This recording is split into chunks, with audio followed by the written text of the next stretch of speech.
తిరుమలలో అపురూపమైన సేవలలో నవనీత సేవ ఒకటి. మేము టీం మెంబర్స్ అందరం కలిసి ఈ సేవలో పాల్గొన్నాము. ముందు మాకు ఈ సేవ విలువ తెలియలేదు. వెళ్ళిన తరువాత మేమెంతో అదృష్టంగా భావించాం.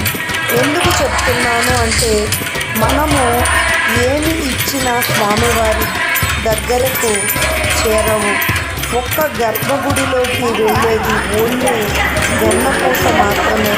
ఆ వెన్నపూస మనమే పాలు కాచి మజ్జిగ చిలికి స్వామివారికి ఊరేగింపుగా ఆ వెన్న తీసుకెళ్ళటం ఎంతో అదృష్టం, కన్నుల పండుగ.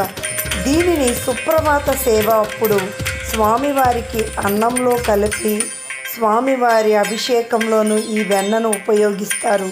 మిగతా ఏ లడ్డూ ప్రసాదం ఏమి చేసినా గర్భగుడి మొదటి ద్వారము ముందు నుంచే నైవేద్యంగా చెల్లిస్తారు. ఓన్లీ ఒక్క వెన్నపూస మాత్రమే స్వామికి సమర్పించవచ్చు. ఈ అదృష్టం ఎంతో పుణ్యం చేసుకుంటే తప్పితే తగ్గదు. మీరు తప్పనిసరిగా ఈ సేవకు ఆన్లైన్లో బుక్ చేసుకుని ఒక్కరైనా టీమ్గా అయినా వెళ్ళచ్చు. ఈ సేవలో పాల్గొన్నవారు ఏజీ 35 నుంచి 45 సంవత్సరాల లోపు ఉన్న మహిళలకు మాత్రమే ఈ సేవ అవకాశం కలుగుతుంది. ఇది శ్రీ వెంకటేశ్వర స్వామి గోశాలలో ఈ నవనీత సేవను ఉంటుంది. అక్కడ కృష్ణుణ్ణి మన చేతులతో మనం అలంకరించుకుని గోశాల మొత్తం మలికి ముగ్గులు వేసి ఎంతో సుందరంగా భజన కార్యక్రమాన్ని నిర్వహిస్తాం.